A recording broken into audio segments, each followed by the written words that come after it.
పేదవాడి పక్షాన నిలబడతా, ప్రజా గొంతుకై నినదిస్తా. వాయిస్ ఆఫ్ వాయిస్లెస్, తెలుగువారి మనస్సాక్షి, సాక్షి టీవీ.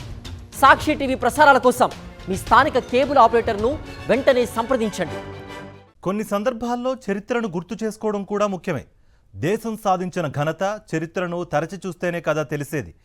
అలాంటి ఓ చరిత్రను ప్రజలకు పరిచయం చేస్తోంది హిందుస్థాన్ షిప్ యార్డ్. భారతదేశానికి తిరుగులేని ఆస్తిగా కొనసాగుతున్న హిందుస్థాన్ షిప్ యార్డ్ లిమిటెడ్ నౌకాదళానికి ఎనలేని సేవలు అందిస్తోంది. అలనాటి బంకర్లు, ప్రపంచ యుద్ధ విశేషాలు, షిప్ యార్డ్ విస్తరణ లాంటి అంశాలపై సాక్షి టీవీ అందిస్తున్న గ్రౌండ్ రిపోర్ట్ ఇప్పుడు చూద్దాం. చరిత్రలో రెండో ప్రపంచ యుద్ధం గురించి చాలా మంది చదువుకుని ఉంటారు. అప్పటి ప్రపంచ యుద్ధాన్ని కళ్లకు కట్టినట్టు చూపించే మ్యూజియం విశాఖలో ఉంది. 1942 ఏప్రిల్ 6న బ్రిటిష్ పాలనలో ఉన్న విశాఖపై జపాన్ బాంబుల వర్షం కురిపించింది. రెండో ప్రపంచ యుద్ధంలో బ్రిటిష్ ఇండియా జపాన్కు వ్యతిరేకంగా ఉంది. అందుకే ఈ బాంబు దాడి జరిగింది. అప్పట్లో ఈ దాడుల నుంచి తప్పించుకునేందుకు విశాఖపట్నంలో బ్రిటిషర్లు 4 బంకర్లు నిర్మించారు.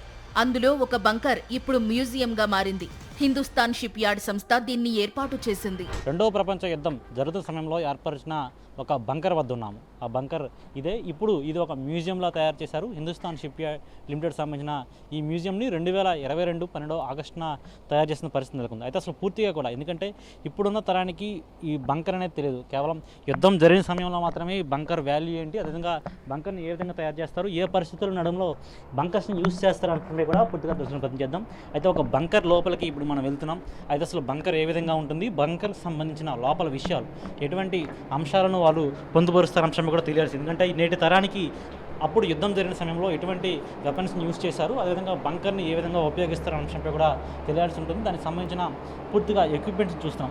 సిలిండర్ హెడ్, అదేవిధంగా ఇంజన్కి సంబంధించిన హెడ్ వాల్యూస్ని, కనెక్టింగ్ రాడ్స్ని అన్నింటినీ కూడా ఇక్కడ ఏర్పరిచారు. అదే ఇలాంటి తరుణంలోనే పూర్తిగా కూడా ఈ హిందుస్థాన్ షిప్ యార్డ్ లిమిటెడ్ సంబంధించి ఏ విధంగా ఉంది, కవర్డ్ బిల్డింగ్ బ్లాక్ సంబంధించి డాక్ యార్డ్లో ఏర్పాటు చేసిన అప్పటి రాష్ట్రపతి ఏ విధంగా విజిట్ చేసిన అంశంపై కూడా పూర్తిగా కూడా కనిపిస్తున్న పరిస్థితి కనిపిస్తుంది. ఈ మరొక ఇక్కడ స్పెషల్ అట్రాక్షన్కి సంబంధించుకుంటే ఇటువంటి ఏవైతే లాంతర్స్ ఉంటాయో, మనం ఇప్పుడున్న పరిస్థితుల్లో ఇటువంటి లాంతర్స్ని ఎప్పుడు కూడా చూసి ఉండము. కానీ అప్పటి యుద్ధకాలం నాటి సమయంలో లాంతర్స్ని ఈ విధంగానే బంకర్స్లో ఉపయోగించేవాళ్ళు. సువిశాలమైన సముద్ర తీరం, వరదలు, తుఫాన్ల నుంచి తట్టుకునేలా సహజ సిద్ధంగా ఏర్పడిన కొండలు. అందుకే విశాఖపట్నం ప్రాంతం షిప్ యార్డ్ నిర్మాణానికి అనుకూలంగా ఉంటుందని బ్రిటిషర్లు నిర్ణయించారు. అలా బ్రిటిష్ హయాంలో మొదలైంది ఈ షిప్ యార్డ్. దీని రూపకర్త ఎవరు, షిప్ యార్డ్ చరిత్ర ఏంటి, ఈ విషయాల్ని తెలియజెబుతూ షిప్ యార్డ్ ప్రాంతంలో ఓ నమూనాను ఏర్పాటు చేశారు. షిప్ యార్డ్ను కళ్లకు కట్టినట్లు చూపించింది ఈ నమూనా. 1941లో షిప్ యార్డ్కు బీజం పడింది. ఆ తరువాత ఏడాదికే బాంబు దాడి జరిగింది. అయినప్పటికీ షిప్ యార్డ్ నిర్మాణం ఆగలేదు. అలా భారతదేశం గర్వించే స్థాయికి ఎదిగింది షిప్ యార్డ్. ప్రారంభంలో దీన్ని సింథియా షిప్ యార్డ్ అని పిలిచేవారు. స్వాతంత్ర్యం వచ్చిన తరువాత భారత ప్రభుత్వం దీన్ని స్వాధీనం చేసుకుని హిందుస్థాన్ షిప్ యార్డ్ లిమిటెడ్గా పేరు మార్చింది. 117 ఎకరాల సువిశాల ప్రాంతంలో దశల వారీగా విస్తరిస్తూ ఇప్పుడు దేశానికే గర్వకారణంగా నిలిచింది shipyard. Hindustan shipyard ప్రస్థానాన్ని తెలియచెప్పే నమూనా నుంచి మా ప్రతినిధి నరేష్ పూర్తి సమాచారం అందిస్తారు.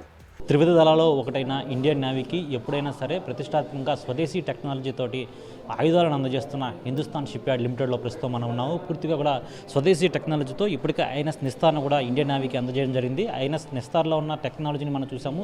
ఇప్పుడు ఇదే తరహాలో పూర్తిగా హిందుస్థాన్ షిప్ యార్డ్ నుంచి ఐఎన్ఎస్ నిపుణ్ కూడా వస్తుంది. అయితే పూర్తిగా కూడా ఇప్పటివరకు హిందుస్థాన్ షిప్ యార్డ్లో తయారు చేసిన స్వదేశీ పరిజ్ఞానం ఉపయోగించి ఎంతో అత్యాధునిక టెక్నాలజీతోటి ఇండియా మొత్తం పూర్తిగా కూడా రణరంగంలో, యుద్ధ రంగంలో అనేక శక్తులను ఉపయోగించే విధంగా పూర్తిగా కూడా అతని టెక్నాలజీని ఉపయోగపడుతున్న పరిస్థితి నెలకొంది. ఇది ఈ ఐఎన్ఎస్ సావిత్రికి సంబంధించిన ప్రత్యేకతలు మనం చూసుకోవచ్చు. ఎందుకంటే పూర్తిగా కూడా దీని లెంత్ ఓవరాల్గా చూసుకుంటే 101.95 మీటర్ల వరకు ఉంటుంది. అదేవిధంగా దీని వెడల్పు వచ్చి 11.5 మీటర్లు ఉంటుంది. అది మొదట్లో దీన్ని చూసేసరికి మొత్తం యుద్ధ రంగంలో ఒక పెద్దన్నలా కనిపించేది. పూర్తిగా కూడా ఇది ఒక చూస్తున్నాం. ఇది కూడా ఫ్లీట్ సపోర్ట్ షిప్కి సంబంధించి చూసుకున్నాం. దీన్ని కూడా తయారు చేసే సమయంలో చాలా భారీ మొత్తంలో చేశారు. ఎందుకంటే ఐఎన్ఎస్ సావిత్రి కేవలం 101.95 మీటర్లు ఉంటే ఈ ఫ్లీట్ సపోర్ట్ షిప్ ఏకంగా 223.62 మీటర్లు మీటర్లు ఉంటుంది. అయితే పూర్తిగా కూడా ఈ HSL Hindustan ship yard limited పూర్తిగా కూడా అనేక స్వదేశీ పరిజ్ఞానంతో మొత్తం అంతా మనం తీసుకొచ్చిన పరిస్థితి కనిపిస్తుంది. అయితే దీనికి సంబంధించి చూసుకున్న భూషణ్ షిప్కి సంబంధించి సాగర్ భూషణ్కి సంబంధించి కూడా చూసుకుంటే సాగర్ భూషణ్ కూడా పూర్తిగా 145.9 మీటర్ల లెంత్ ఒకటి ఉంటుంది. అదేవిధంగా దీని బీమ్ సపోర్ట్ కూడా 24.5 మీటర్ల వరకు కూడా దీని బీమ్ సపోర్ట్ ఉన్న పరిస్థితి కనిపిస్తుంది. హిందుస్థాన్ షిప్ యార్డ్ లిమిటెడ్లో ప్రధానమైనది షిప్ రిపేర్స్. ఎందుకంటే వేల సంఖ్యలో షిప్లను ఇక్కడ రిపేర్ చేస్తుంటారు. అది సాధారణ షిప్లు కాదు, చాలా భారీ ఎత్తున ఉన్న షిప్స్.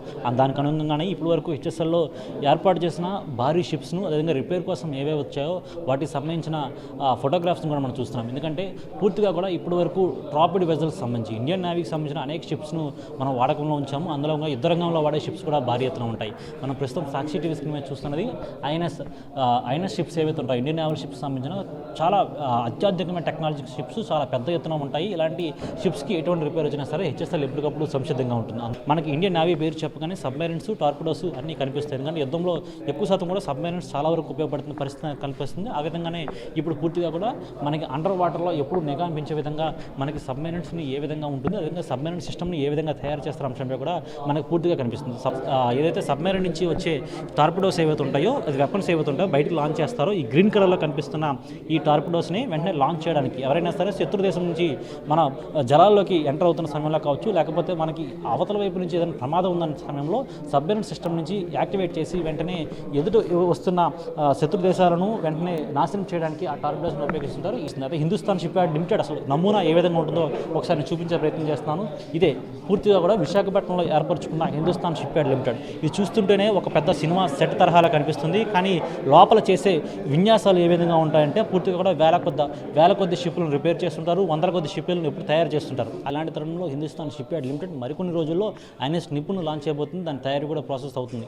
అయితే పూర్తిగా కూడా స్వదేశీ పరిజ్ఞానంతో ఉపయోగించిన ఈ టెక్నాలజీని ఉపయోగించి ఇండియన్ నేవీకి పూర్తిగా అందజేసిన షిప్స్ ఎంతో అద్భుతంగా పనిచేస్తున్న పరిస్థితి నెలకొంది. వీడియో జర్నలిస్ట్ శంకర్తో నరేష్, సాక్షి టీవీ, విశాఖపట్నం నుంచి. ఒకప్పుడు నౌకాదళానికి మాత్రమే పరిమితమైన షిప్ యార్డ్ ఇప్పుడు ప్రపంచం మొత్తాన్ని ఆకర్షిస్తోంది. తక్కువ ఖర్చుతో నాణ్యమైన షిప్పుల్ని తయారు చేయడంలో ఇది పాపులర్ అయింది. గరిష్టంగా 80,000 టన్నుల బరువును మోయగల కార్గో షిప్పులను కూడా హిందుస్థాన్ షిప్ యార్డ్ తయారు చేస్తోంది. దాంతోపాటు భారత అమ్ముల పొదిలో కీలకంగా నిలిచిన ఐఎన్ఎస్ నిస్తార్, నిపుణ, సావిత్రి లాంటి యుద్ధ నౌకల్ని కూడా షిప్ యార్డ్ తయారు చేసి అందిస్తోంది. భారత నౌకాదళానికి నౌకలు, సబ్మెరైన్లు తయారు చేయడంతో పాటు వాటిని రీఫిట్ చేసే పనుల్ని షిప్ యార్డ్ నిర్వహిస్తోంది. ఒకప్పుడు యుద్ధ నౌకల కోసం రష్యాపై ఆధారపడే ఇండియా ఇప్పుడు షిప్ యార్డ్ సాయంతో ఈ రంగంలో స్వావలంబన సాధించింది. డిఫెన్స్ పబ్లిక్ సెక్టార్ యూనిట్గా గుర్తింపు పొందిన షిప్ యార్డ్ ప్రస్తుతం రక్షణ మంత్రిత్వ శాఖ పరిధిలో పనిచేస్తోంది.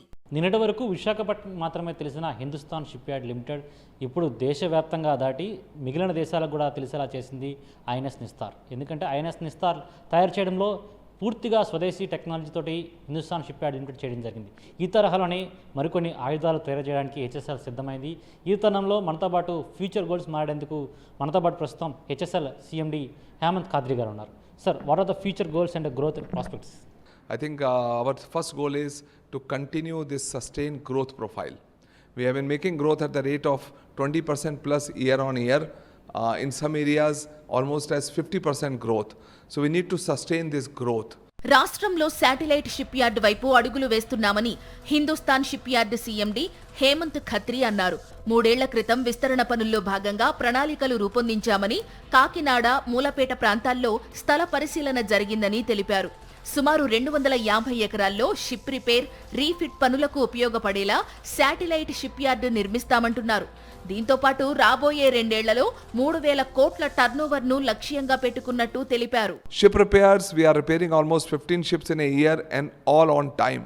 I have shown you the statistics the last 3 years. Not a single refit has got delayed and we have been charged LD. So we are working on that direction. From 15 we want to go to 20. We want to take some foreign ships. We are approaching the ship owners that if you want your ship to be repaired at competitive price, in quality and in time, HSL is the place for you.